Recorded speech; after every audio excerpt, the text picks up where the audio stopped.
My husband brought his mistress to my birthday dinner, but he didn't know the house was in my name. I turned 68 on a Thursday. By that age, birthdays become quieter things.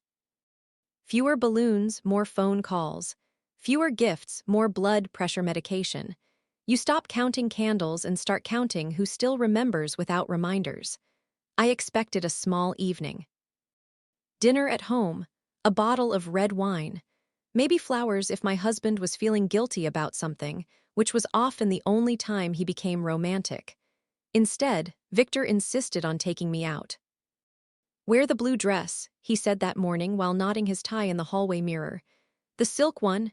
Yes, I should have known then." Men do not suddenly notice dresses after 39 years of marriage, unless they are hiding a crime or staging a performance. Victor was 71, handsome in the silver-haired way magazines praise when the man is wealthy enough. He owned a chain of kitchen supply stores built with equal parts hustle, charm, and selective memory. People called him self-made. I called him revised. I met him when we were both young and underfunded. I typed invoices at his first tiny warehouse while pregnant with our daughter. I balanced books at the dining table. I negotiated with suppliers who preferred speaking to the owner until I quietly became the reason they were paid. But history often gets rewritten by whoever speaks loudest at charity galas. By noon, our daughter Natalie called. "Happy birthday, Mom." "Thank you, darling. Dad said he's doing something big tonight." I glanced toward the den where Victor was loudly pretending to work. "That concerns me," she laughed. He sounded smug. "That concerns me more." Natalie lived 2 states away and knew her father well enough to fear confidence. "Want me to come?" she asked. "No. Save airfare for funerals and true emergencies." She laughed again, then softened. "You okay?" "Yes," I lied automatically. Long marriages train women into reflexes. At 6:30, Victor emerged wearing a new blazer and too much cologne. "You look beautiful," he said. There it was, guilt perfume. "Where are we going?" "You'll see." I rode in silence while he hummed to jazz and checked his reflection in the rearview mirror at red lights. We arrived at Bellarosa, the sort of upscale restaurant where menus use too few words and portions apologize with garnish. A hostess greeted us warmly. "Mr. Hale, they're waiting." They. I stopped walking. "Who is waiting?" Victor took my elbow lightly. "Don't be dramatic, Alina." That sentence has ended more marriages than adultery itself. We entered a private dining room. Candles flickered. Champagne chilled in silver buckets. A cake stood near the wall. Several business associates sat smiling too quickly. And at the center of the table, in a cream dress tight enough to require planning, sat a woman perhaps 32 years old. Long hair, smooth skin, perfect posture. The expression of someone trying to look gracious while standing on another woman's life. She rose. "There she is," Victor said brightly. "Birthday girl." No one moved. No one breathed properly. The woman extended a manicured hand. "Alina, I've heard so much about you. I'm Sabrina." I looked at her hand, then at Victor, then back at her. "From whom?" I asked. A businessman coughed into his napkin. Victor laughed too loudly. "Sabrina works with our expansion team." "How intimate." Sabrina withdrew her hand slowly. Victor pulled out my chair. "Sit down. Let's enjoy the evening." I remained standing. "Why is your mistress at my birthday dinner?" The room shattered elegantly. One woman gasped. A man suddenly studied the wine list like scripture. Sabrina's face froze. Victor's smile hardened. "You're embarrassing yourself." "No," I said calmly. "I'm identifying people." "Alina, enough." "How long?" "That is not the conversation tonight." "Then tonight is cancelled." I turned to leave. Victor grabbed my wrist, not hard, but enough. Every woman knows the difference. I looked down at his hand until he released it. Quietly, I said, "Do that again and you'll meet a version of me you forgot existed." He let go. Sabrina stood. "Maybe I should leave." "Yes," I said. "That is your strongest idea so far." Victor snapped. "Sit down, Sabrina." Interesting. He was protecting placement, not person. I straightened my shoulders. "To everyone else, enjoy the cake." Then I walked out. No one followed. That told me much. Outside, the night air felt clean enough to drink. I did not cry, not in the parking lot, not in the car. Not at the first traffic light, where I realized he had driven us there, and I needed a ride home. So I called a taxi. The driver, a woman in her 50s with red lipstick and excellent instincts, took one look at me and said, "Birthday." "Yes. Bad one. Educational," she nodded. "Those are expensive." At home, I entered the house we bought 26 years earlier. White colonial, corner lot, maple tree in front, kitchen I redesigned twice. Floors I refinished after the flood of 2009. Mortgage long paid. I stood in the foyer listening to silence. Then my phone rang. "Victor," I declined. Again. Then Natalie. I answered immediately. "What happened?" she asked. "How do you know something happened?" "Dad texted, 'Your mother is overreacting.'" I laughed for the first time that evening. Then something definitely happened. I told her everything. By the time I reached the phrase "birthday dinner," "mistress," "private room," Natalie was swearing creatively enough to make me proud. "I'm booking a flight." "No, yes, no, stay where you are." "Mom, I need sleep, not spectators." She exhaled hard. "What are you going to do?" I looked around the foyer. At the staircase I chose, the chandelier I installed, the framed family photos I dusted while he traveled. "I'm going to remember something important." "What? This house. What about it?" "It isn't his." Silence. "Then what?" "He forgot years ago because I never needed to mention it." When Victor's first business nearly collapsed 15 years earlier, lawsuits had circled like birds. On our attorney's advice, the house title had been transferred solely into my name as part of asset protection planning. Temporary, Victor called it. We never transferred it back. I paid the taxes from my own inheritance after my mother died. I paid the renovations from consulting income he dismissed as pin money. Legally, quietly, undeniably, the house was mine. Natalie inhaled sharply. "Does Dad know? He used to, and now, he remembers only what flatters him." Headlights swept across the curtains. Victor was home. I heard the car door slam. Then hurried footsteps. Then keys at the lock. I smiled slowly, because keys open doors, ownership closes them. And 20 minutes earlier, before taking my bathrobe from the closet, I had changed every code in the smart lock system. The handle rattled. Then Victor's voice from outside. "Eleanor," I walked to the door but did not open it. "Yes, open this damn door." "No," a pause. "What are you doing?" "Celebrating my birthday." Victor pounded once, then twice. Then, with the full confidence of a man who had never truly believed a locked door could apply to him. "Eleanor, stop this nonsense. Nonsense is bringing your mistress to my birthday dinner. I live here." I glanced around the foyer, the umbrella stand I bought in Vermont. The Persian runner inherited from my aunt, the antique bench he once called unnecessary until guests praised it. "Incorrect," I said through the door. "You sleep here. That is my house." "No," I replied calmly. "That is your habit." Silence. Then the softer voice he used with bankers and women under 40. "Let's not do this outside. We already did this outside. Bellarosa parking lot, if memory serves." I heard him exhale sharply. "Open the door." "No, I have clients seeing this." "Then stand straighter." A curtain twitched across the street. Mrs. Darnell from number 12, retired teacher, excellent hearing. Dangerous woman in slippers. Good, let witnesses diversify. Victor lowered his voice further. "You are humiliating me." "No," I said. "Consequences are." He yanked the handle again. I walked away and returned to the kitchen where I poured tea while he called my phone repeatedly from the porch. I muted it. At 11:15, he finally left. I watched from the upstairs window as he reversed too quickly and clipped the recycling bin. A modest gift. I slept 6 straight hours. That alone felt revolutionary. By 8:30 the next morning, Natalie was in my driveway with 2 suitcases and a fury usually reserved for historical invasions. She hugged me hard. "Where is he?" "Probably at a hotel." "Good." She stepped back and looked at my face. "You okay?" "No," I said. "But I am clear." Natalie had my eyes and Victor's talent for reading weakness, though she used hers more honorably.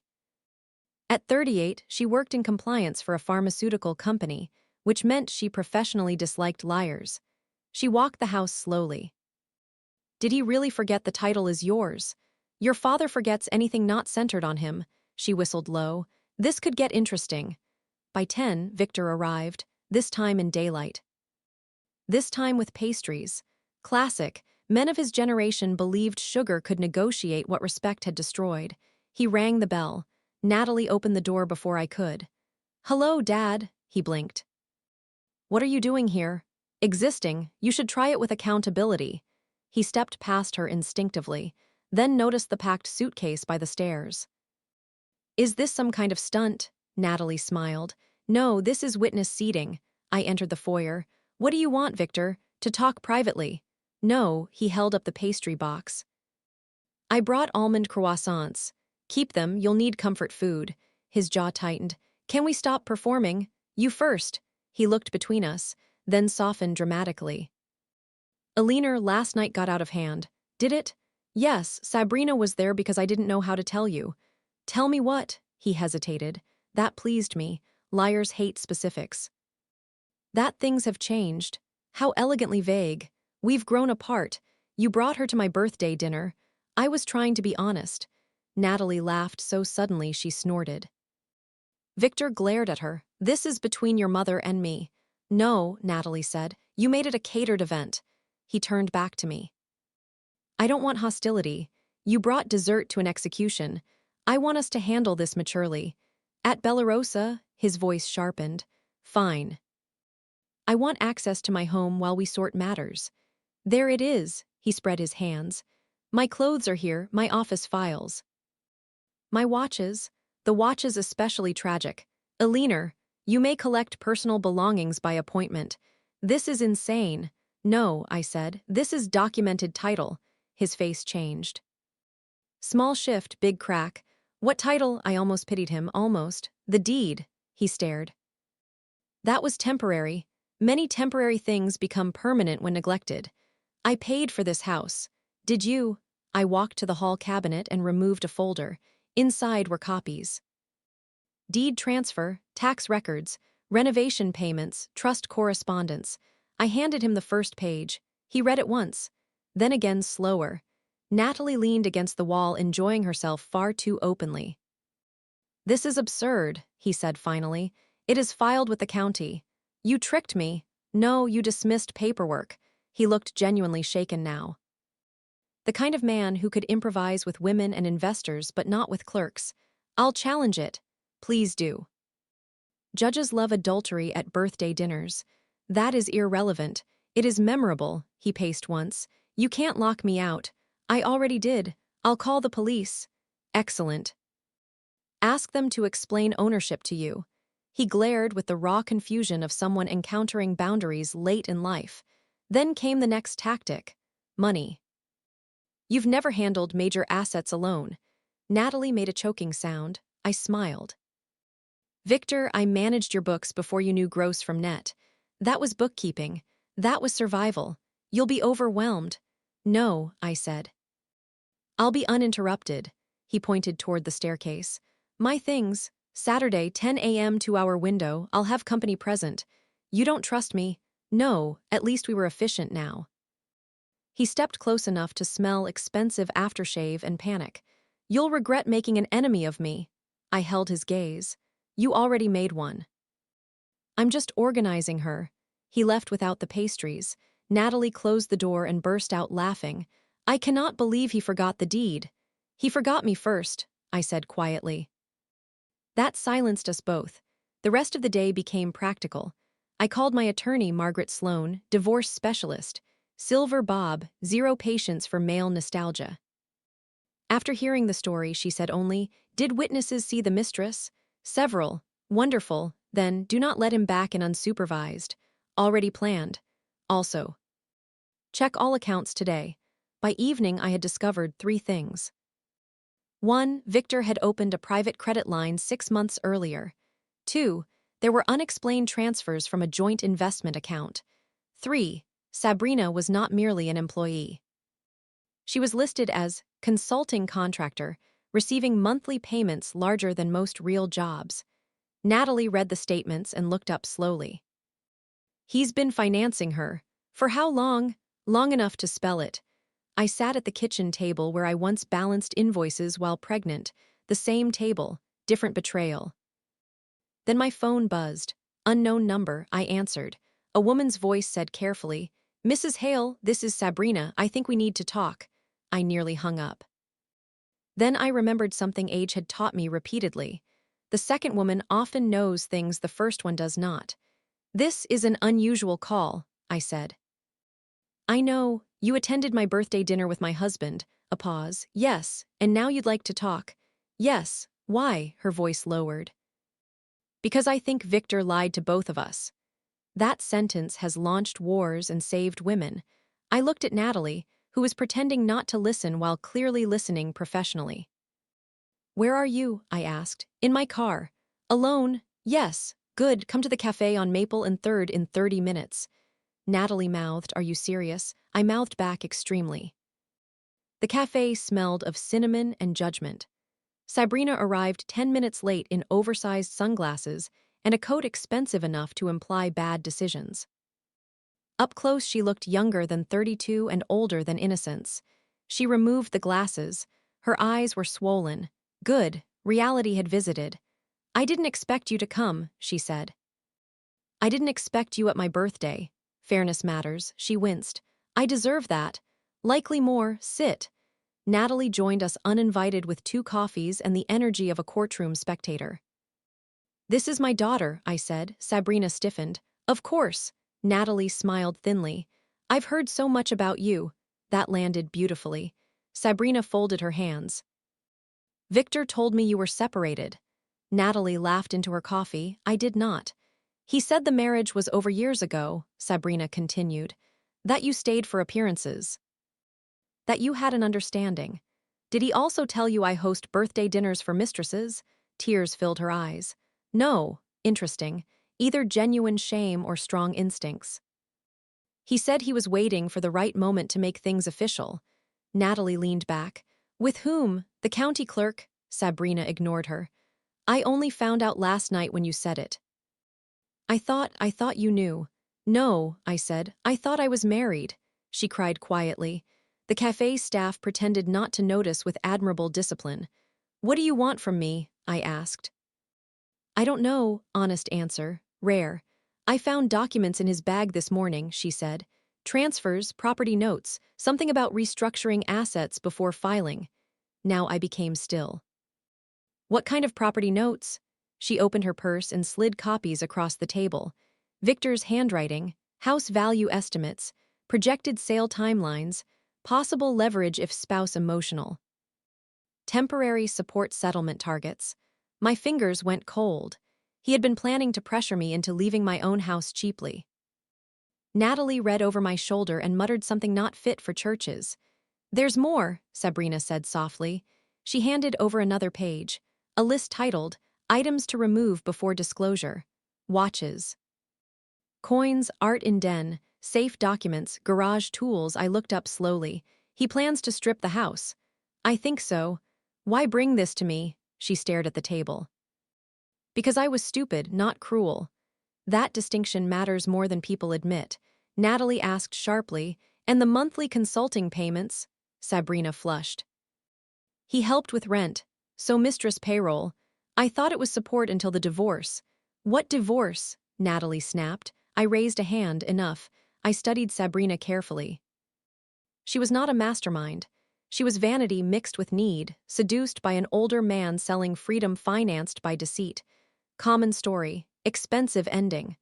"Are you still involved with him?" I asked. She shook her head. "He told me this morning that you were unstable and dangerous." Natalie nearly applauded. "And," I asked, "I remembered your face at the restaurant." That surprised me. "What about it? You looked hurt, not confused." I said nothing. She continued. "My father used to call every woman crazy after he cheated on them." Ah, there it was. Pattern recognition born from childhood.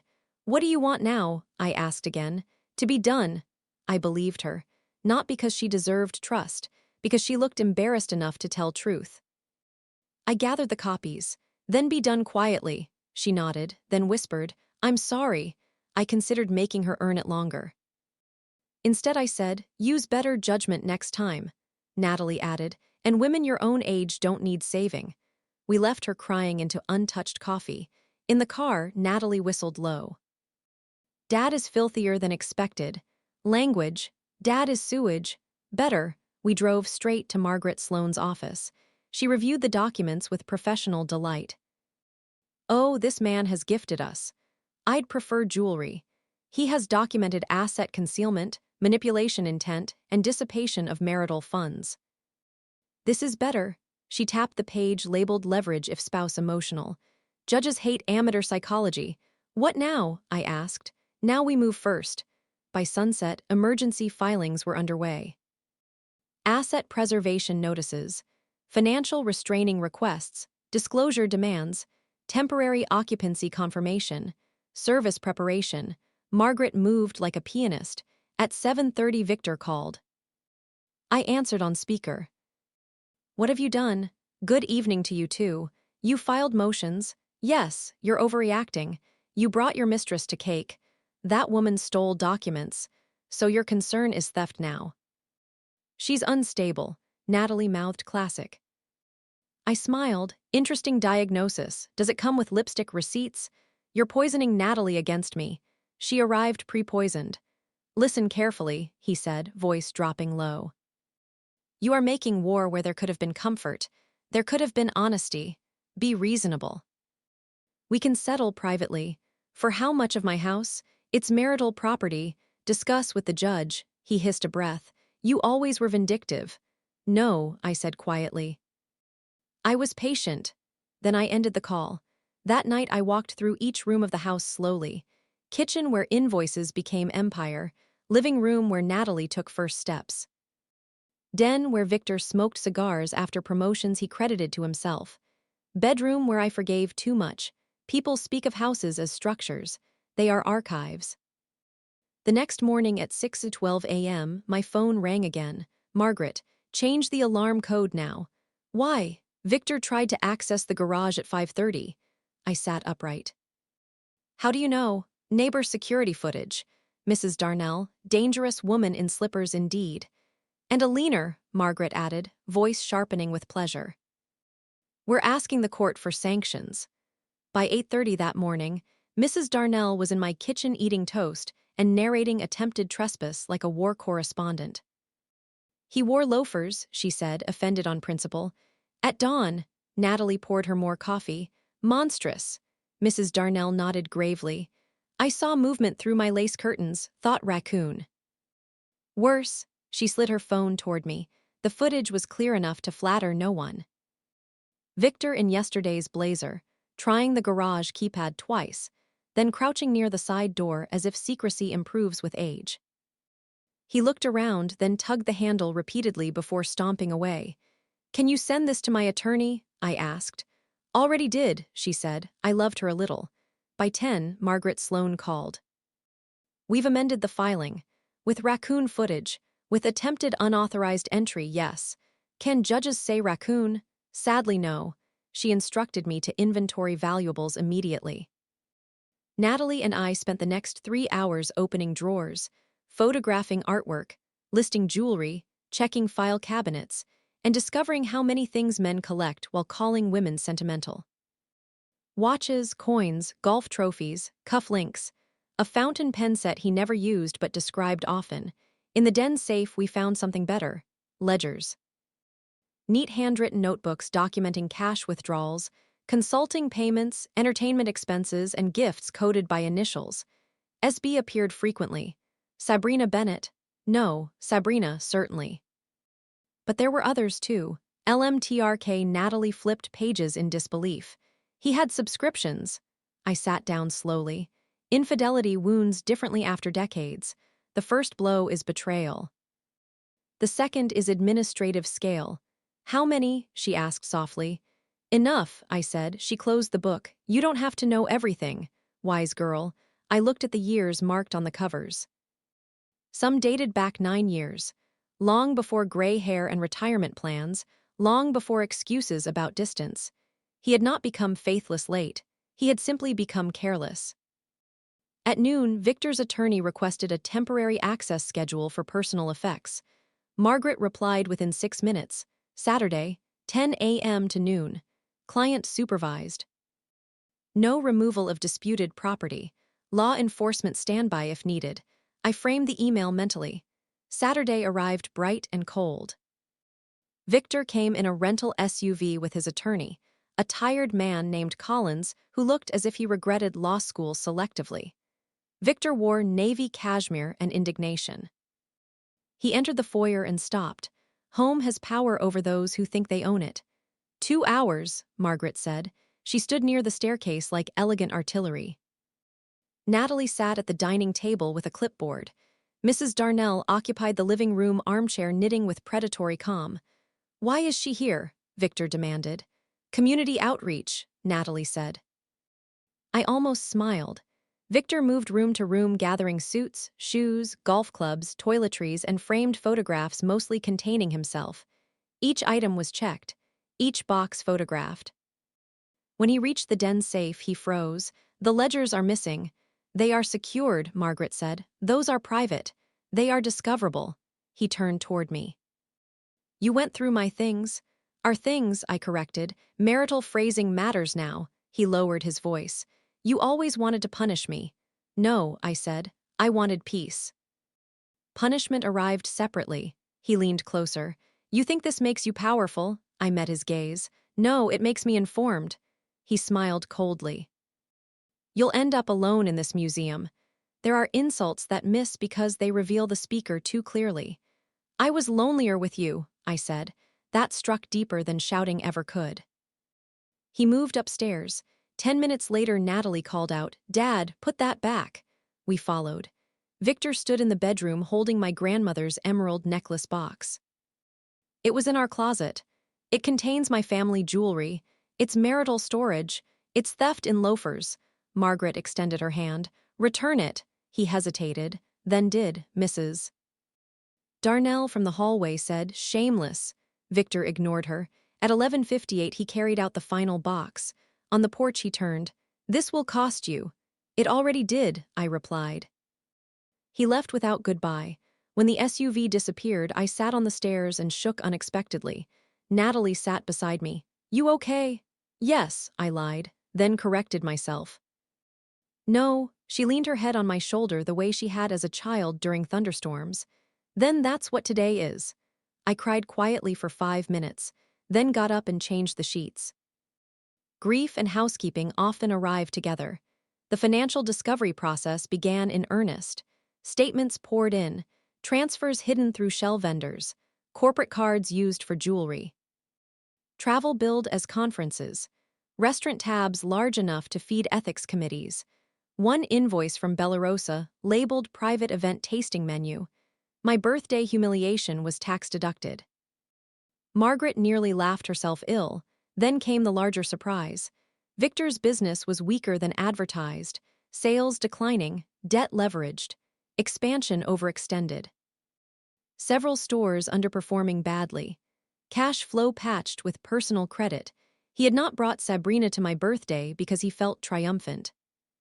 He brought her because he needed an exit while he still looked successful. Natalie read the reports and looked up. He's broke adjacent. Technical term, corporate. I sat very still. So the house mattered more than pride. Liquidity disguised as romance. That evening Victor called again. Against advice, I answered. His voice was softer than before. Eleanor. We don't need to destroy each other. Interesting use of we. I'm under pressure. You hid that well beneath cologne. I can fix this. With whom, me or accounting? Long pause. I need time. You had years. If you force sale positions now, people get hurt. Which people? My employees. There it was, the only group I still cared about. Warehouse staff, clerks. Drivers, women who wrapped inventory during holidays. People whose mortgages depended on his ego. He knew exactly where to aim. I said nothing. Then he added quietly, You know I built jobs. I looked around the kitchen where I once stuffed invoices into envelopes beside a sleeping baby. No, I said. We built jobs. He exhaled slowly. For the first time in decades, he had no argument ready. The next morning, Margaret arrived with new papers. Settlement conference in 2 weeks. What does he want? To keep business control and preserve reputation. And me, she smiled thinly. You, Alina, are suddenly expensive. There is a particular satisfaction in becoming expensive to a man who once treated you as overhead. Margaret spread documents across my dining table while Natalie took notes like she was preparing for a hostile merger. Victor proposes the following, Margaret said.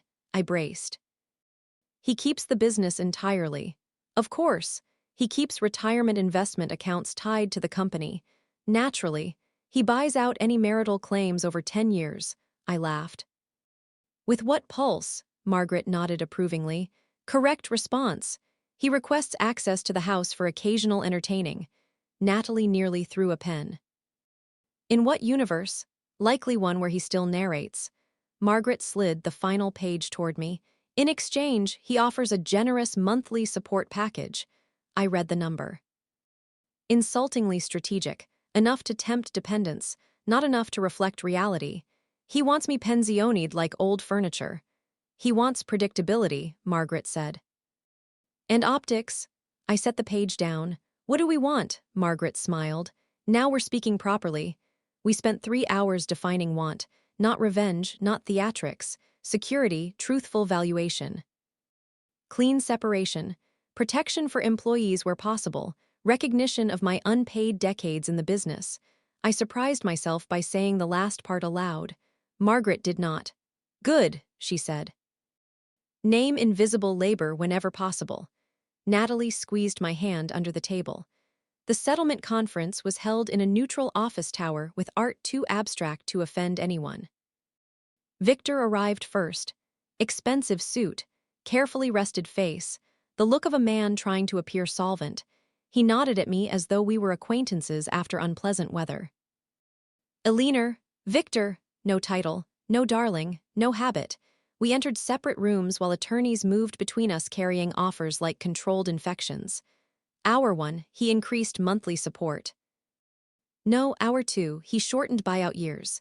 No, Hour 3, he offered one vacation property I had never liked. No, Hour 4, Margaret returned with an expression I had learned to enjoy. He is sweating, physically, emotionally, better. What now? He wants to speak privately. No, I already said no. Then I came to ask again in case you preferred spectacle. I considered, then nodded. 5 minutes, door open. Victor entered alone. For the first time in 40 years, he looked old to me, not gray. Not wrinkled, old, the age of strategies that stop working. You look well, he said. I sleep better, he absorbed that. I never meant for things to become ugly. You booked candles, he almost smiled. We were unhappy for years. You were dishonest for years. That too, progress. He sat opposite me. I need the company intact. You need image intact. Both. And what do I need? He looked genuinely uncertain. That was perhaps the saddest part. He had never needed to know. What do you want, Alina? I answered without rehearsal. To stop subsidizing your myth. He stared, then laughed once under his breath. You always had lines. I always had thoughts. You just interrupted them. He rubbed his temples. If the company fractures, 200 employees suffer. There it was again, workers as shield. I leaned forward. Then stop using them as leverage and show real books. His eyes flicked up sharply. He knew, we knew, margins were worse than filings suggested. I can restructure, he said. With what? Time. You spent it. He sat back defeated for one brief honest second, then said quietly, what if I said I'm sorry? I considered him carefully. Then I'd ask which loss inspired it. That landed. He left without another word. By evening, the first real offer arrived. Immediate lump sum, transfer of Lake Cottage. Retention of house solely to me, uncontested. Health coverage continuation. Structured percentage from future business sale. And a written statement acknowledging my operational role in company growth. Natalie whistled. Dad found religion, Margaret corrected her. Liquidity crisis. I did not sign yet. Instead, I drove alone to the original warehouse district. The first store was gone, now a discount mattress outlet. But the alley remained where I once unloaded boxes while 7 months pregnant because the temp quit. I sat in the car remembering. Cold mornings, supplier calls, payroll panic, Victor dreaming. Me calculating, we had built something real once. That truth mattered even if he had corrupted it later. The next day, I made one addition to the settlement: Employee Protection Fund.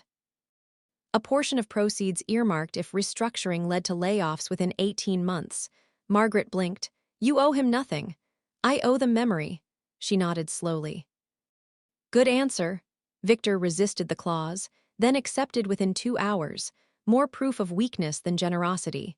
The final signing was scheduled for Friday. Thursday night, there was a knock at the door. Sabrina. No sunglasses this time, no cream dress, just jeans, bare face, and discomfort. I know I shouldn't be here. Rarely stops people. She gave a tiny smile. I came to return something. She handed me a velvet box.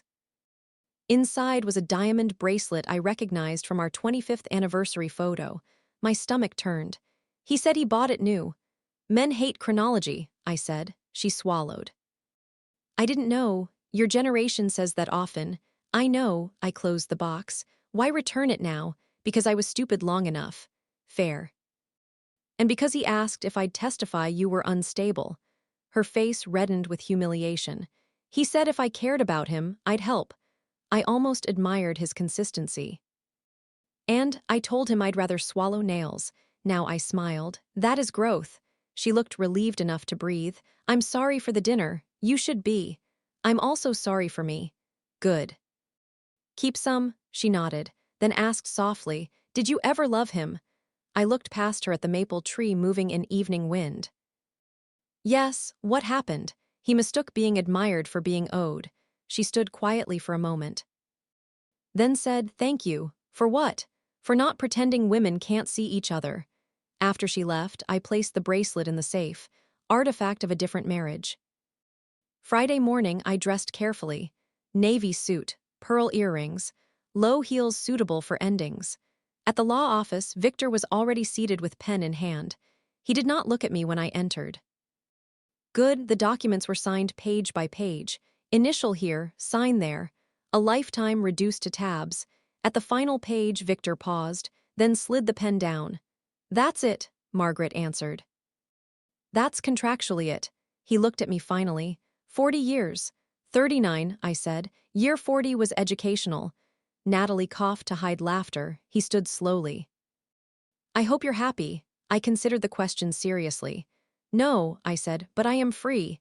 He nodded once, then left, no speech, no plea, no dramatic backward glance.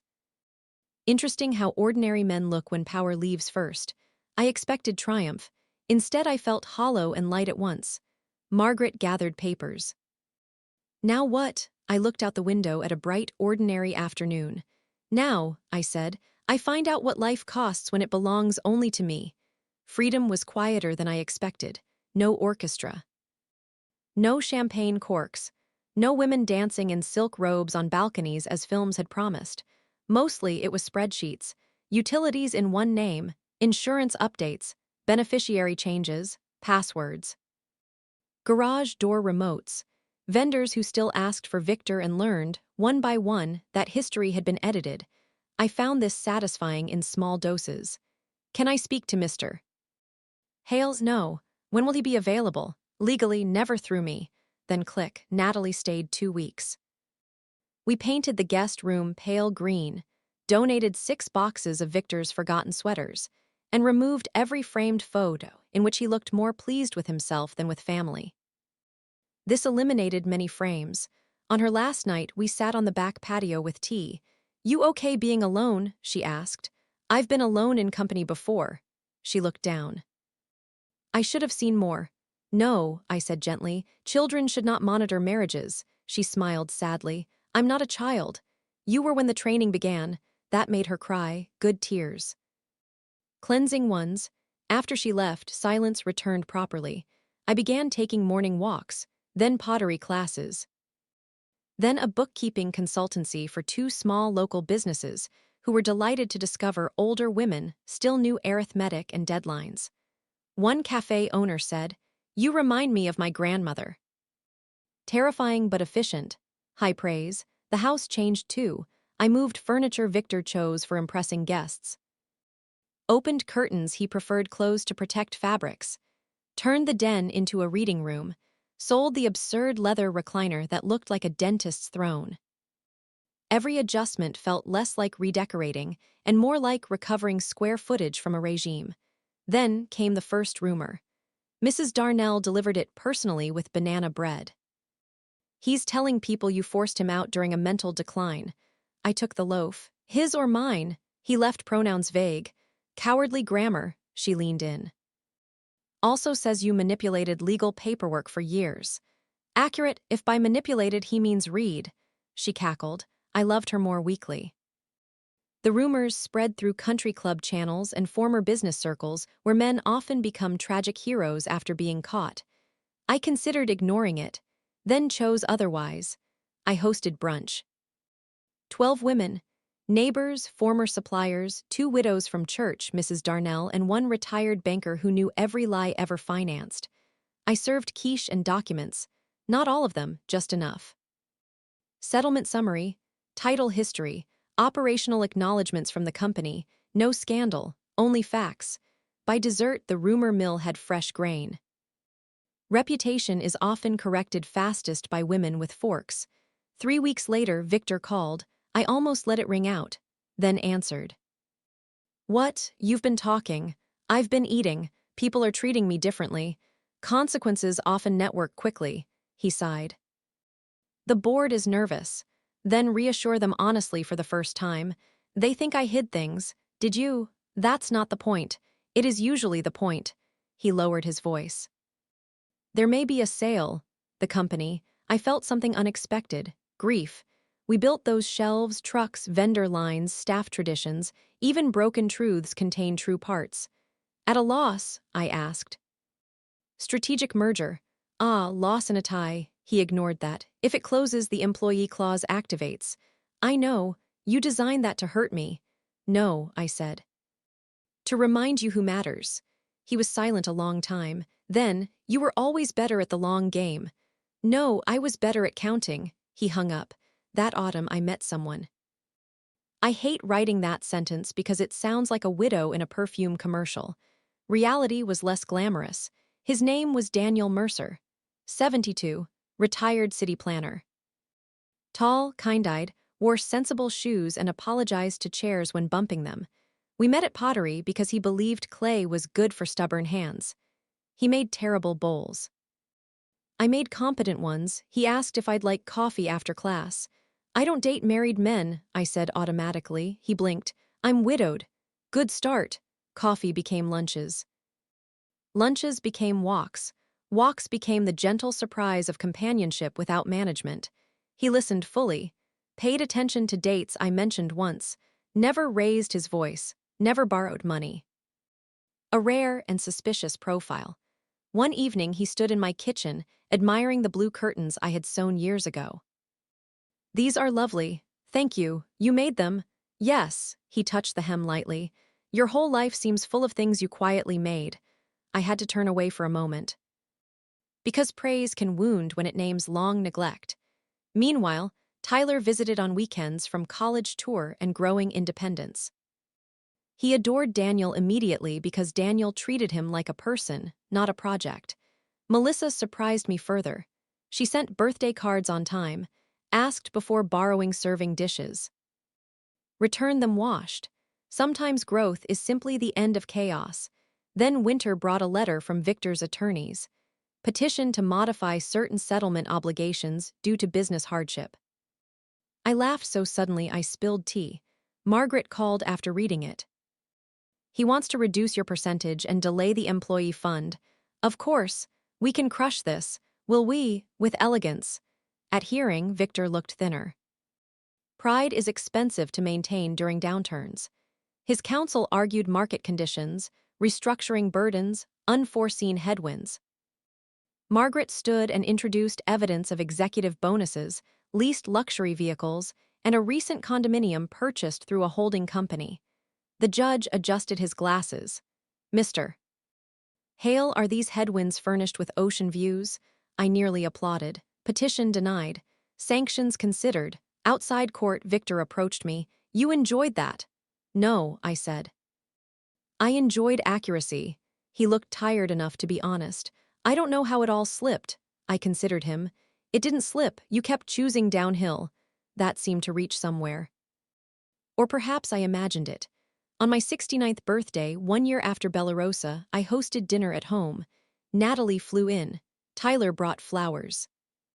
Melissa brought homemade lasagna that leaned emotionally but tasted sincere. Mrs. Darnell brought gossip and pie. Daniel brought wine and terrible bowls he'd made in pottery. At one point, everyone laughed at once in my dining room. The sound startled me. Joy after long strain often does. Later, after dishes, I stepped alone into the foyer where Victor once pounded on the locked door. Same chandelier, same runner, different woman. Then the bell rang. I opened it. Victor stood there holding a small wrapped box. For one ridiculous second, I thought he might be a delivery driver. Humility had improved him from a distance. Up close, he was still Victor. Cashmere coat, though older now, hair more silver than distinguished. Face thinned by stress and late consequences. He held a small wrapped box in both hands like a church offering. Behind me, laughter drifted from the dining room. Life. Warm, noisy, imperfect life. I stepped into the doorway and did not widen it. Yes, happy birthday. You know the date now.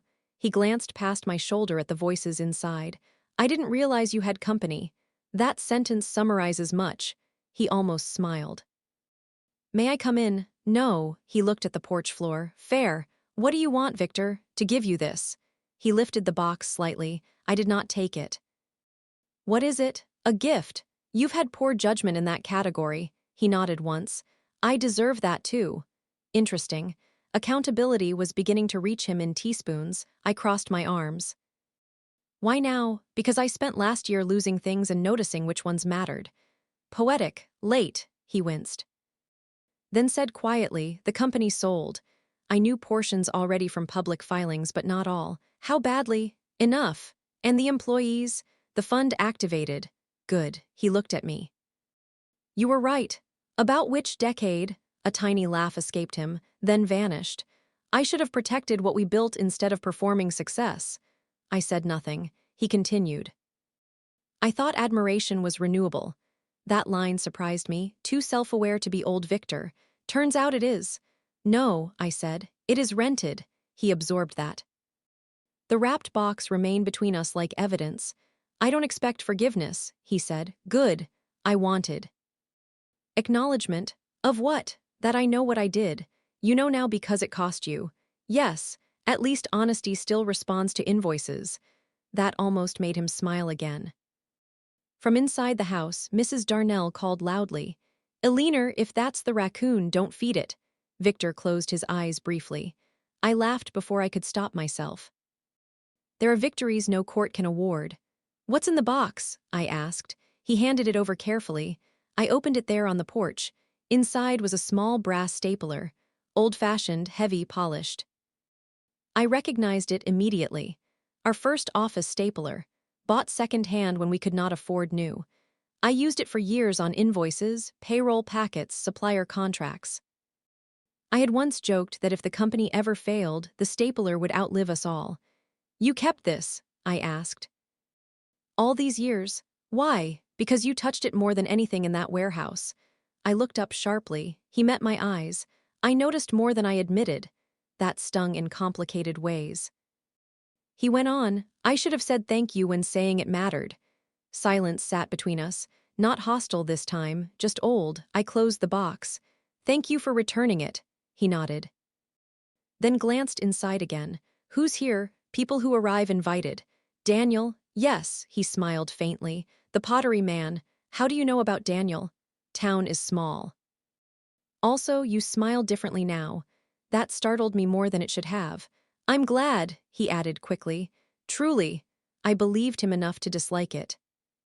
Victor, I said, what exactly are you asking from me? He took a long breath. To not be remembered only as the villain. I considered the man on my porch, the husband who betrayed me, the partner who erased me, the father who failed often and loved imperfectly, the stranger carrying our first stapler. You are not only one thing, I said. Hope flickered visibly. But you are responsible for the worst ones. It dimmed. Fairly, he nodded. That's more mercy than I deserve. Perhaps. He stepped back. I won't bother you again. That would be wise. Then he hesitated. Was any of it real? The question came from somewhere younger than 71. I answered the same way. Yes, what part? The building. I let that sit, then added, the beginning. His eyes filled unexpectedly. He turned away at once, embarrassed. Good, some dignity should be earned. Good night, Aliner. Good night, Victor. He walked down the path slower than he once would have allowed himself. At the curb he did not look back, also progress. When I re-entered the dining room, everyone looked up. Natalie raised an eyebrow. Well, he returned office equipment. Mrs. Darnell snorted wine. Daniel stood and pulled out my chair. Everything okay? Yes, I said honestly. Everything ended. He kissed my temple lightly. Good, we're at cake. That night after guests left, I opened the box again. The stapler sat solid and ordinary in velvet tissue. Artifact of unpaid labor. Proof that memory survives even in selfish men.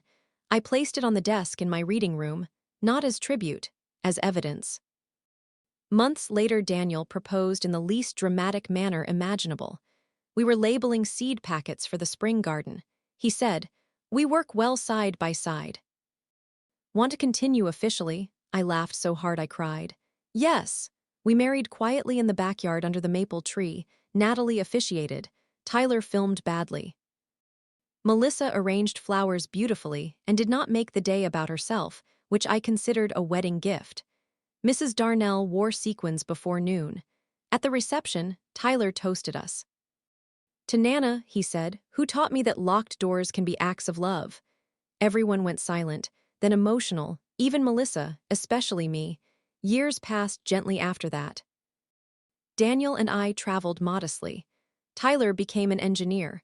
Natalie became a vice president and terrifying negotiator. Melissa built a small bookkeeping business, helping women untangle debt and divorce. Redemption often arrives wearing practical shoes. I heard Victor remarried briefly, then sensibly stopped. Sometimes stories no longer need our attendance. When I turned 80, Tyler asked what lesson mattered most from my life. I thought of the birthday dinner, the locked door, the stapler, the second marriage. The laughter inside while a ghost stood outside. Then I answered, never confuse being chosen with being valued. He wrote it down. Good boy. At 80, people begin speaking around you as if wisdom automatically arrives with orthopedic shoes. Sometimes it does. Mostly, age gives you pattern recognition and less patience for nonsense. Daniel and I settled into the kind of marriage novels ignore because it contains too much peace. We gardened, argued politely about bird feeders, shared crosswords, took afternoon drives with no destination and excellent snacks. He never once asked where something was while standing directly in front of it, which alone made him superior to many men. The house changed again, not dramatically. Slowly, the reading room gained shelves Daniel built crookedly but sturdily. The kitchen table was refinished by Tyler after I refused to replace it. Natalie updated the legal paperwork every few years like a daughter polishing armor. Melissa came on Sundays with ledgers, flowers, and stories about clients. She helped escape bad marriages and worse spreadsheets. She had become remarkably good with numbers once they were no longer funding denial. One autumn afternoon, she stood at the sink drying plates and said quietly, I understand something now. That sounds expensive, she smiled. Admiration feels loud.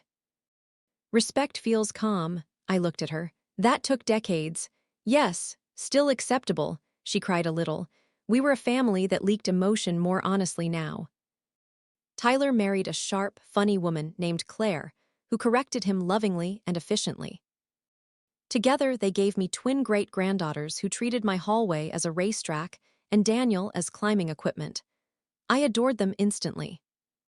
They called me Nana Aliner because there was already another grandmother, and they believed titles should be specific. Reasonable children. One Christmas Eve, while everyone crowded the dining room, Tyler noticed the brass stapler on my desk. "You still keep this thing?" "Yes." "Why?" The room quieted enough to hear Fork's pause. I considered the question. "Because some objects remember us when people do not." Melissa looked down, then back up. "I'm glad you kept it." So was I. The following spring, Daniel suffered a mild stroke. He recovered well, though slower in speech for a time and angrier at buttons than medically necessary. I sat beside his hospital bed reading headlines aloud while he practiced words. One afternoon he squeezed my hand and said with effort, "You stayed." Such a small sentence, such a devastating one. "Yes," I answered. "Lucky me." No performance, no manipulation, no history rewritten to flatter him, just gratitude. It still startled me after all those years. Daniel lived 4 more good years. Then died in his sleep, one rainy June night, with one hand outside the blanket, as if reaching for morning. I mourned differently than I had for Victor, who died somewhere in Florida after a golf cart incident and a life of diminishing audiences. When Victor died, I felt completion. When Daniel died, I felt absence. That distinction matters. At Victor's funeral, which I attended briefly out of anthropology, people praised charisma, drive, vision, generosity, charm. No one mentioned accounting, no one mentioned birthdays, no one mentioned doors. Melissa stood beside me afterward. "He really was many people," she whispered. "Yes," I said. "Most of them temporary." We left before sandwiches. Years later, when my knees complained and stares became negotiations, Tyler suggested I move in with his family. I declined. "This house knows my footsteps," I said, so instead they adapted the first floor. Grab bars, wider shower, a discreet ramp hidden by rose bushes. Love often looks like carpentry. Natalie handled investments. Melissa handled bills. Tyler handled repairs. Claire handled everyone else. I supervised magnificently. On my 89th birthday, they gathered in the dining room where the Bellarosa humiliation had once indirectly saved me. Cake, candles, noise, children racing, wine poured too generously. Mrs. Darnell, now 97 and immortal in attitude, arrived wearing purple satin. At dessert, Tyler tapped a glass. "We have something for Nana Aliner." He handed me a framed document. Inside was a copy of the house deed. Current ownership, transferred into a family trust with lifetime residence rights to me. Then equal stewardship provisions benefiting all descendants and charitable scholarships for women re-entering the workforce after divorce or caregiving gaps. I stared. Natalie smiled. "Updated armor." Melissa wiped tears. "In your honor." I read the final line, "Name of trust, the beginning fund." I laughed so hard I coughed. "Why that name?" Tyler answered. "Because you said the real part with Grandpa Victor was the beginning. We wanted the ending to belong to you." I could not speak for a moment. So I raised my glass instead. "To locked doors," I said. Everyone laughed except Claire, who asked for context later. I gave none. Some legends improve unsolved. When I died at 93, it happened the way I had hoped. At home, window open, rain outside, house breathing around me, family nearby but not hovering. I had arranged every paper, labeled every key, and prepaid the funeral because grief should not require spreadsheets. In my final envelope to them all, I wrote, "Do not praise me for endurance. Praise yourselves for learning sooner. Do not keep peace by swallowing truth. It ferments. Do not mistake admiration for love. One applauds, the other stays. And if someone ever humiliates you publicly on your birthday, check whose name is on the deed." They told me later. The room laughed and cried together. Good. That is the correct ratio for remembering me. The brass stapler remains in the house study. Heavy, ordinary, still working.